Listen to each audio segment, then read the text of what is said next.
Hola, beautiful people. This is Alicia Monet, and we're here on Tarot and Tingz.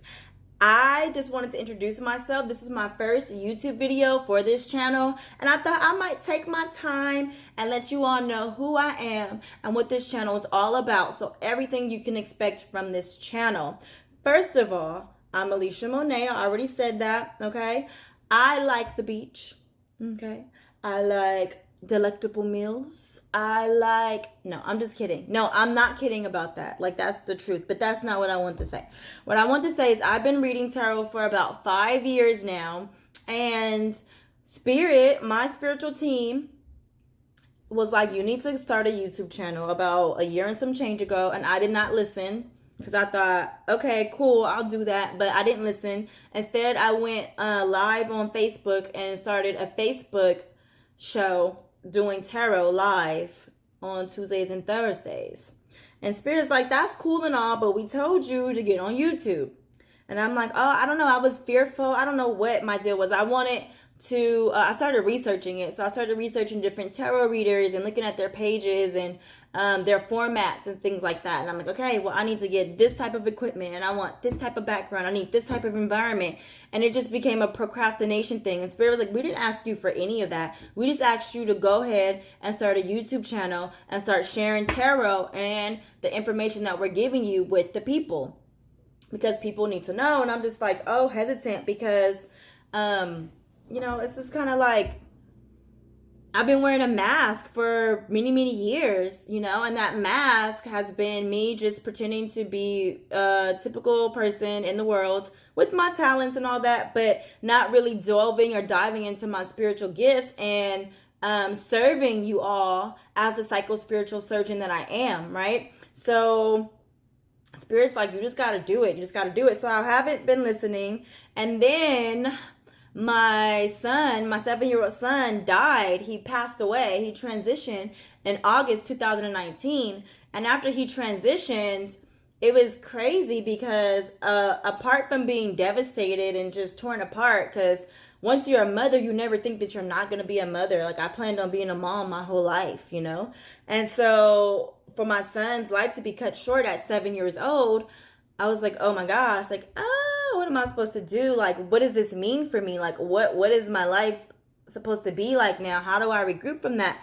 And it solidified my spiritual connection because I began to hear him and feel him loud as day, clear as ever. And it really solidified my spiritual connection. Now, before my son passed, I could hear my ancestors and the people who passed away that I know, like my grandparents, my uncles, people like that. I could hear them. They would come to me. I could smell them. I could smell their cologne or their body, their pheromones. I could smell them. I could sense them. I could feel them. I know when they're around.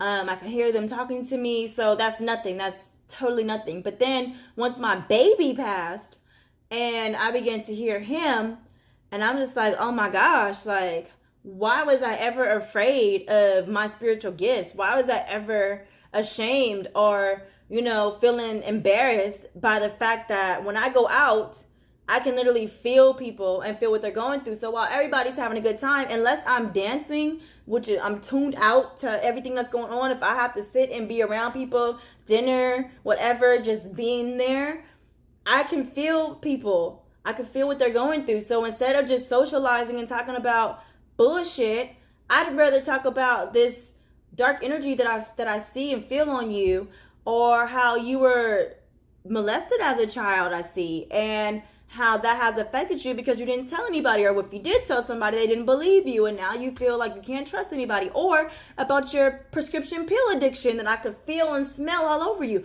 or about the fact that you're abusive, or whatever the case may be.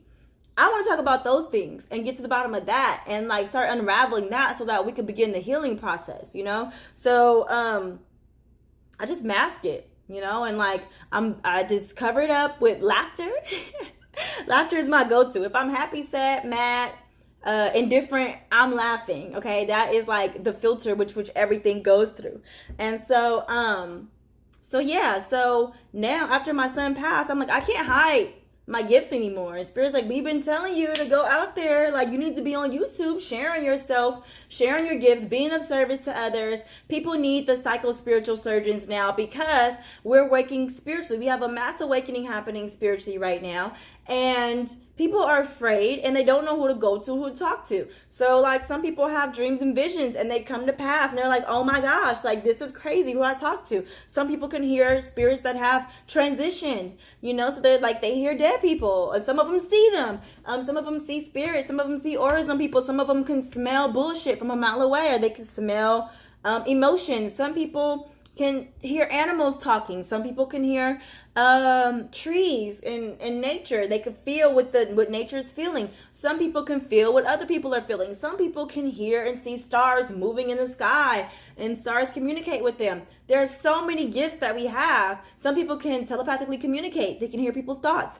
Some people can send people thoughts. All sorts of things. So a lot of people have these gifts and they suppress them because they think that they're crazy, or because of their religious upbringing or societal standards. They think that they're schizophrenic, bipolar. They think that they're these different things. Now, I'm not saying that people who are diagnosed with different mental illness don't have mental illness. That's not what I'm saying. I'm saying that a lot of us have spiritual gifts, and a lot of those people with mental illness have spiritual gifts, but they just don't have anybody to help them to sort through it or to integrate that and to healthily have it and healthily move about with it. And that's the issue. And so Tarot and Tingz is a safe space for all of us who have spiritual gifts, who are tired of hiding them. And for all of us who have spiritual gifts and we don't know who to talk to about it because we sound crazy. For people who are going through spiritual awakenings and all those things, I will, to the best of my ability, help to service you and to give you information and just a safe space to express and to be and to validate those things. Because I know for me, for many, many years, man, I have been like, oh my gosh, like, do you see the moon? Look at the moon. What do you see when you look at the moon? Do you see sacred geometry? What do you see? And they're just like, no, it's just a white moon or orange moon. I'm like, no, there is sacred geometry in the moon. Look again. What do you see? What shape are you seeing? And it's like, no, girl, calm down. Do you see that star dancing? Do you see the star dancing? Look at the star. Do you see it? Do you see it? It's like, Alicia, I just see twinkling. Like, maybe you need to get some rest. And I'm like, I don't need fucking rest. Every time I see that star right there communicates with me. And it's just like, oh my God. Like, so for many years, I wanted people to validate what I was seeing and validate what I was hearing and validate what I was experiencing. And over that time, my spiritual team was working in me to be confident about my spiritual gifts and to find validation in myself and to trust what I see, hear, feel, taste, and touch. Because just like we have our six senses, our physical senses, we also have spiritual senses as well. And so I get it. Now, we shouldn't look for validation outside of ourselves. At the same time, it does help, okay? So I wish I had somebody to help me back during my 15, 16, 20 years of longer than that. It's been like 34 years, my whole life, of seeing things and picking up on things and having certain insight, even like with everything, and not having the validation, thinking that, oh my gosh, like if you go to church, it's like you're demon possessed. If you are out in the world, it's like, okay, you're psychotic, you need to be on meds. So it's like, well, I don't want to tell y'all about what's going on with me then. I'll just suffer in silence over here because I don't want to be put on medication or have to experience an exorcism that goes on forever because no demons are coming out. So I'm here for you. I love you, okay? Here we'll talk about all sorts of things, and I need your feedback, most importantly, okay? This is an interactive channel. I'm here to service you. So in order for me to best service you, I need to know what's going on with you. I need to know what you need from me, okay? Let me know, okay? I do personal private readings. You can also book a reading with me.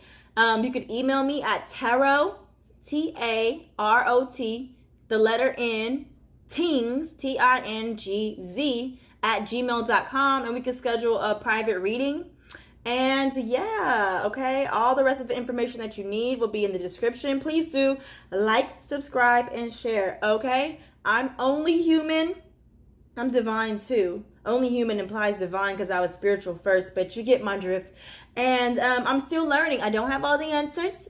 I don't mind saying, I don't know. I don't know. Okay? However, I will, to the best of my ability, share with you and feed you. Okay? All right? Okay. I love you guys. Toodles.